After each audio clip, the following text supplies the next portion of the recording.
दोस्तों, knowledge right में आपका स्वागत है।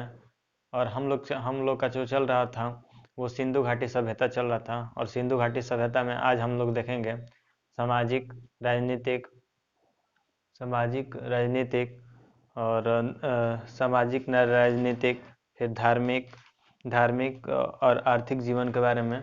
तो आज सबसे पहले हम लोग देखते हैं सामाजिक जीवन के बारे में।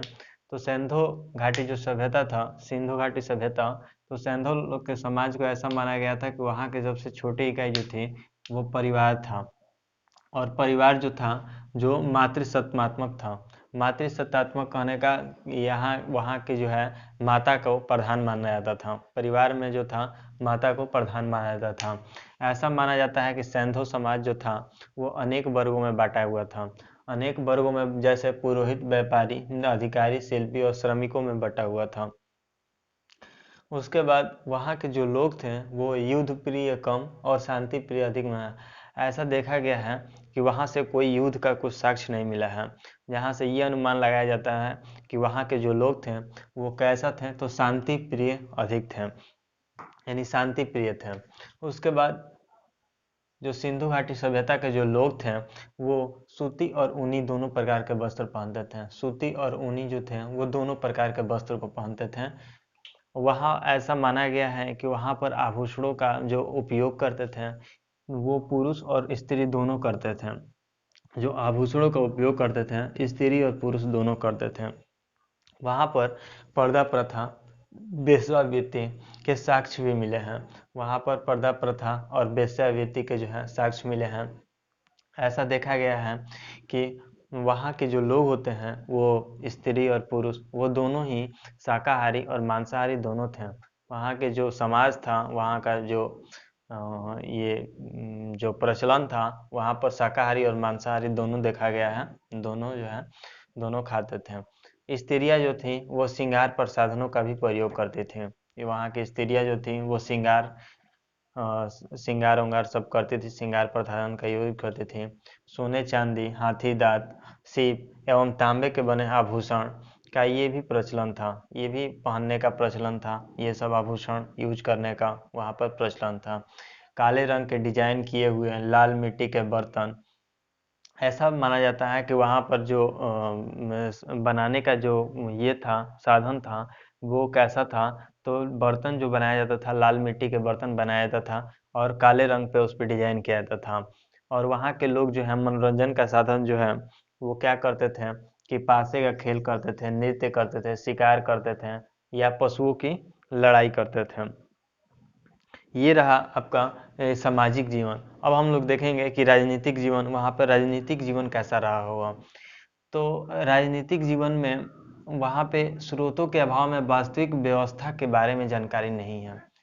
मतलब कि वास्तविक व्यवस्था कैसा था इसका जानकारी वहाँ पे स्रोत के अभाव में नहीं पता चला है। समाज शासन जो था वो बड़िक वर्ग के हाथों में था। बड़िक वर्ग कहने का मतलब कि वैसा वहाँ का समाज जो होगा, हो सकता है कि पुरोहितों, व्यापारी वर्ग, नगर प्रशासन द्वारा ये संचालित होता था। क्योंकि इसका अभी तक साक्ष्य नहीं मिला है कि वहाँ पर राजनीतिक जीवन कैसा था, किनके हाथ में था। तो ऐसा पुरातात्विक जो खुदाई के बाद पता चला कि वहाँ पे जो शासन व्यवस्था होगा वो बड़िक वर्ग के हाथ में होगा, या फिर ये पुरोहित, व्यापारी वर्ग, नगर प्रशासन, ये सब द्वारा संचालन होता होगा।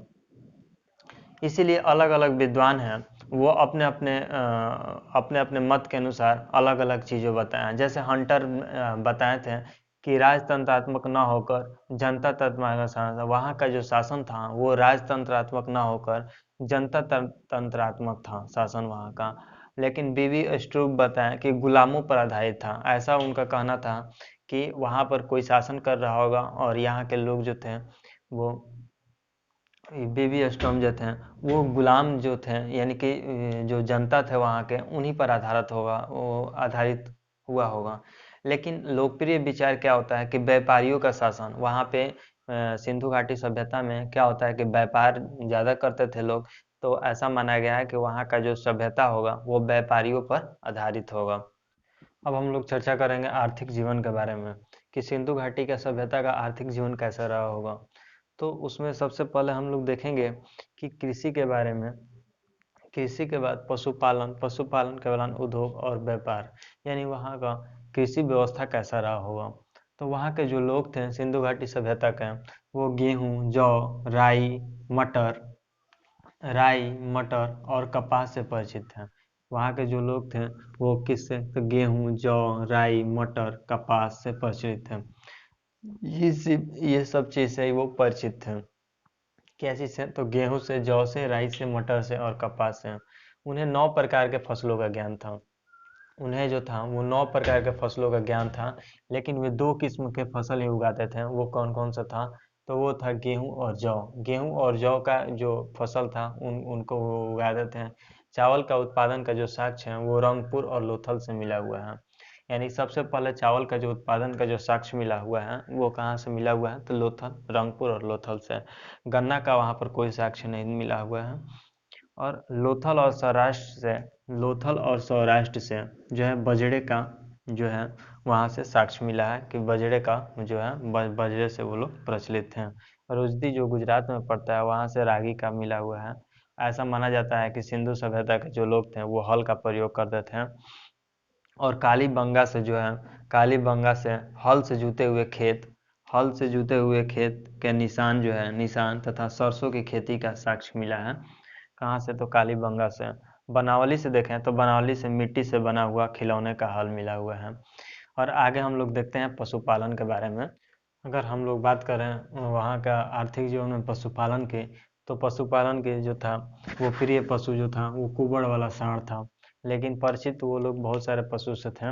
और कौन कौन से थे, तो बैल से थे, गाय से, भैंस से, बकरी से, भेड़ से, सुअर से, गधे से और ऊँट से। लेकिन उनमें से जो प्रिय था वो उनका था कुबड़ वाला सांड। उसके बाद हाथी और घोड़े से परिचित थे, लेकिन उनको पालने का कोई साक्ष्य नहीं मिला है। हाथी और घोड़े से, फिर एक बार सुन लीजिए कि हाथी और घोड़े से परिचित हैं, वो लोग परिचित थे पर उनको पालने का कोई साक्ष्य नहीं मिला है। उद्योग का बात करें तो सूती वस्त्र, बर्तन शिल्प, नाव बनाना, मिट्टी के मुहरे, मिट्टी की पुतलियाँ बनाना, ये सब उनका उद्योग में शामिल था। व्यापार जो था, आयात कहाँ से होता था, तो सोना और चांदी जो था वो अफगानिस्तान, फारस और दक्षिणी भारत से आता था। और तांबा जो था वो खेतड़ी, राजस्थान या बलूचिस्तान से आता था। सीसा जो है वो ईरान, अफगानिस्तान और राजस्थान से आता था। और सेलखड़ी जो है जो बलूचिस्तान, राजस्थान और गुजरात से आता था। एक बार फिर से देख लेते हैं कि सिंधु घाटी सभ्यता के जो लोग थे वो बहुत सारे पशु से परिचित थे, लेकिन उनमें से जो प्रिय था वो कुबड़ वाला सांड था। बैल से, गाय से, भैंस से, बकरी से, भेड़ से, सुअर से, गधे से और ऊँट से भी परिचित थे। हाथी और घोड़े से भी परिचित थे, लेकिन उनको पालने का कोई साक्ष्य नहीं मिला है। हाथी और घोड़े को पालने का कोई साक्ष्य नहीं मिला है। अगर उद्योग का बात करें तो सिंधु घाटी के जो लोग थे वो सूती वस्त्र बनाना, शिल्प, बर्तन शिल्प बनाना, नाव बनाना, मिट्टी के मुहरे बनाना, मिट्टी की पुतलियाँ या खिलौने बनाना, ये सब वहाँ का उद्योग था। वहाँ से व्यापार का बात करें तो वहाँ पे जो है सोना और चांदी जो है मंगाया जाता था, वो अफगानिस्तान, फारस और दक्षिणी भारत से मंगाया जाता था। तांबा जो है खेतड़ी, राजस्थान, बलूचिस्तान से मंगाया जाता था। सीसा जो है ईरान और अफगानिस्तान और राजस्थान से मंगाया जाता था। और सेलखड़ी जो है बलूचिस्तान और राजस्थान और गुजरात से मंगाया जाता था।